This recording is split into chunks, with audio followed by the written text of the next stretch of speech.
What's up, y'all, and welcome back to my channel. I want to kind of resurrect this channel. In addition to doing some bar, yoga, and Pilates workouts that you can do in the comfort of your own home, I also want to do some more kind of educational videos, giving you kind of the reasons why we do certain exercises, breaking them down so that you can execute them with proper alignment and form. And I kind of want to start doing a little series on that, which will be like an exercise library. So if you wanted to learn a little bit more about one specific exercise, you can go to that exercise library, find that exercise, and see how I break it down. I'm going to start off with the reformer, and one of the things I want to do in this first video is talk about the Pilates footwork on the reformer. If you do any class, typically you're going to start the class with footwork on the reformer. And this is whether it's modern, contemporary, or classical Pilates. But what I'm seeing now, mostly online or more online, is a lot of instructors saying basically that footwork is boring, that you don't have to start with footwork, it doesn't really serve any purpose. And these instructors are choosing things that are, quote unquote, more fun to start the classes with. But I feel like a lot of people are throwing footwork away because they don't truly understand it. These instructors, these teachers, don't really understand Pilates and how it works as a system. So they don't understand the full purpose and the benefits of starting off a class with footwork. So in this first video, what I want to do is really break down Pilates footwork, the benefits, some key points, and the reasons why it is so important as a foundational exercise in Pilates. And I want to show why this is so important, not just for clients, but also for teachers. So if you are a teacher and you maybe don't quite fully understand the purpose of footwork, then this video is for you.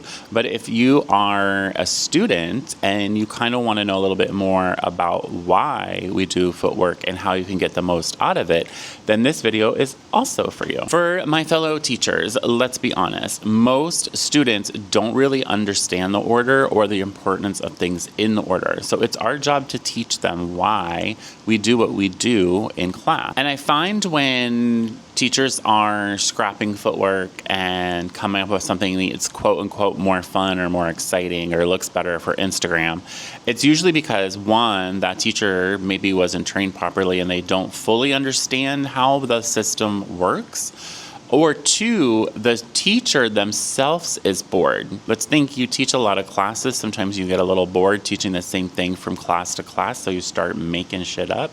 But your students don't know that.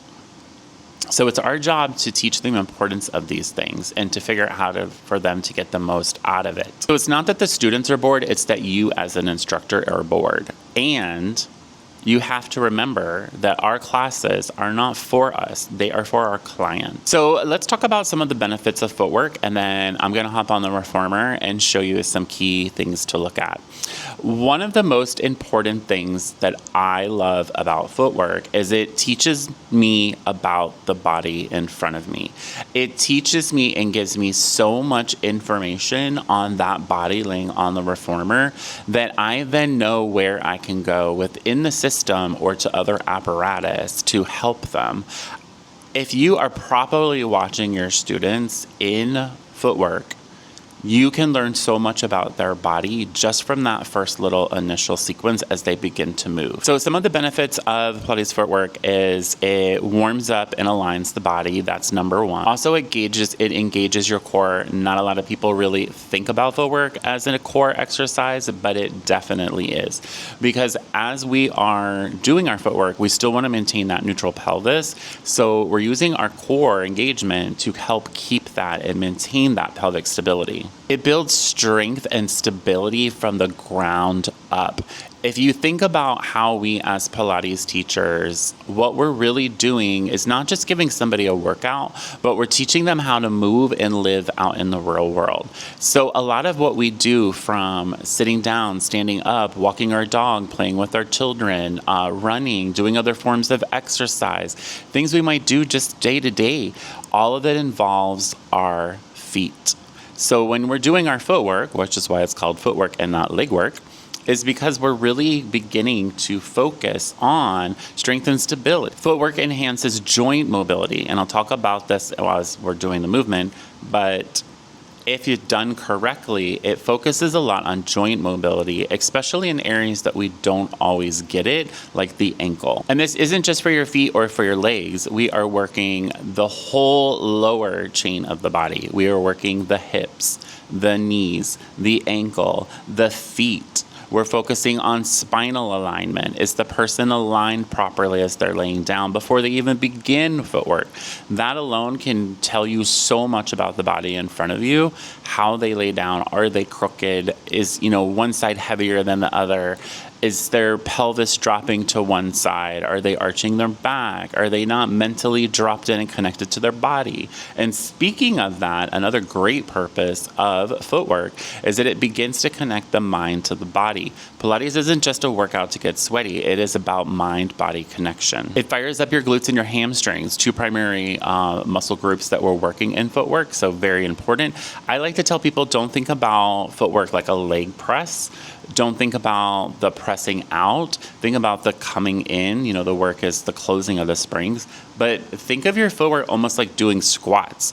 If I put you on here and I give you footwork, toes, arches, heels, 10 of each, you just did essentially 30 squats. Go stand up and do 30 squats and tell me you don't begin to feel that. So when done properly on the reformer, you're going to feel your hamstrings, your quads, and your glutes. So enough talking. I'm going to hop on the reformer and we're going to move, and I'm going to tell you a little bit about things that I would look for and how to get the most out of your footwork. All right. So the first thing when I have my clients lay down is I actually let them wiggle around. I know a lot of instructors don't like people to wiggle, but I want them to get to a place where they feel centered, so that I can look at their body and then I can rearrange them. So we're always going to start Pilates stance, toes fist distance, heels together. Toes, all 10 toes on the foot bar. Pelvis is centered, neutral pelvis, so I'm not arching and I'm also not jamming my back down. And then what I'm watching as they press out is alignment. Ankle, knee, hip, all in one line. Other things I can learn here is, are they knock-kneed? Are they bow-legged? How is the leg alignment? That's going to teach me where I can take them in the studio to work on imbalances. So again, so much information you can learn just from footwork. I usually don't cue breath too much in footwork, but you're always going to have someone that's going to ask. So for me, it's an inhale out and an exhale in. Remember, I said earlier, the work is closing the springs. So we want to think about these as a slow squat. I'm resisting the springs in. That's what my body is doing. And then we're going to do 10. We go more to ball of the foot. I kind of hate that it's called arches because it's more ball of the foot and then kind of wrapping. Again, think about that bird on a perch. Keep wrapped as you press out. Other things I'm going to watch is that they don't lock into the knee. So I'm going to make sure that we don't do that. So we're going to press out, not lock. And then we're going to use the back of the body to come in. And then watching for that pelvic stability. So watching for that pelvic stability and that core engagement. Sometimes what you'll see is they'll press out and they'll kind of arch. And then they kind of drop down as they come in. So watching that we are pressing out from the center, from the legs, not letting the back do that movement.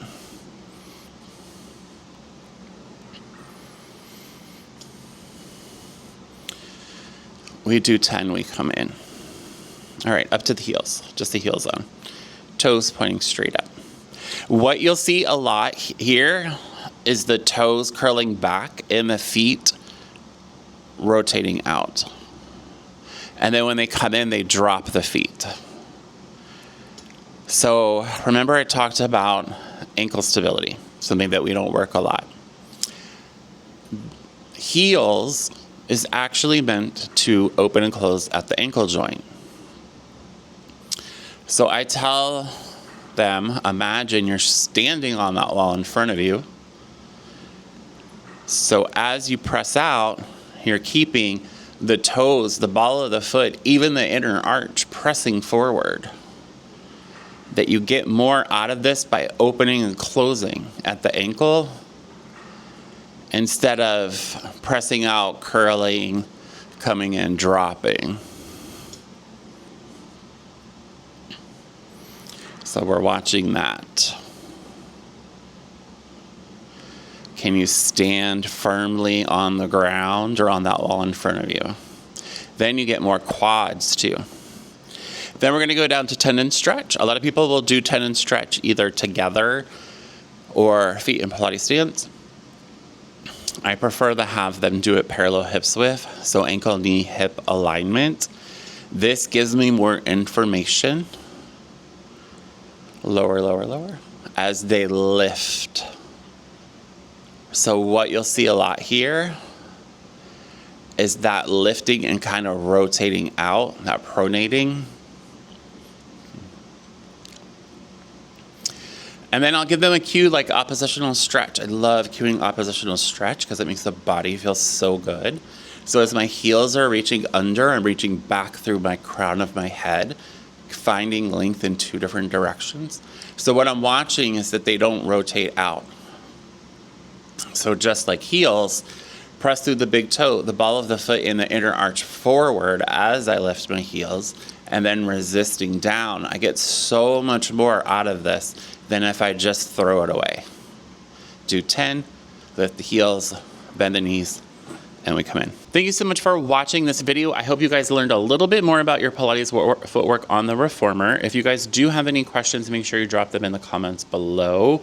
As I said, I'm going to be building up a Pilates exercise library, so make sure you check out that playlist where I break down specific exercises, sequences, etc. within the Pilates system. Again, if you see anything that you have more questions on or you want me to explain, or classes that you want me to put up, whether it's specific focuses at a beginner or intermediate level, or you want to see other equipment, again, drop that in the comments and let me know as well. If you're new to the channel, make sure you hit that subscribe button. As I said, we are reviving this channel, so you're going to see a lot more content on all things health and wellness, specifically Pilates, yoga, bar, and plant-based nutrition. And make sure to give me a thumbs up. Show me some love on this video. And until next time, guys, stay well and stay fabulous. Peace.